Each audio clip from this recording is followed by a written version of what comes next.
గత వారం రోజుల నుంచి నాగచైతన్యపై ఒక రూమర్ సోషల్ మీడియాలో చక్కర్లు కొడుతోంది. అదేంటంటే ఆయన రెండో పెళ్లి చేసుకోబోతున్నారని సమాచారం. అయితే ఇప్పటికే నాగచైతన్య, శోభిత ధూళిపాలతో ప్రేమలో ఉన్నారంటూ వార్తలు వచ్చినా అందులో నిజం లేదని ఇద్దరూ క్లారిటీ ఇచ్చారు. తాజాగా నాగచైతన్యను రెండో పెళ్లికి నాగార్జున ఒప్పించాడని, ఈసారి నాగచైతన్య కూడా ఒప్పుకున్నాడని ఇండస్ట్రీలో హాట్ టాపిక్గా మారింది.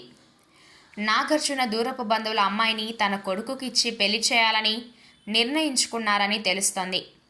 అయితే ఈ వైరల్ అయ్యే న్యూస్లో ఎంత నిజం ఉందో తెలియదు, కానీ ప్రస్తుతం నాగచైతన్య రెండో పెళ్లి వార్తలు మాత్రం నెట్టింట్లో హాట్ టాపిక్గా మారింది. అయితే ఇన్ని వార్తలు వినిపించినా కూడా నాగచైతన్య ఈ వార్తలపై క్లారిటీ ఇవ్వకపోవడంతో ఇదే నిజమని భావిస్తున్నారు. మరి చూడాలి, ఇందులో ఎంత నిజం ఉందో తెలియాలంటే కాస్త ఆగాల్సిందే.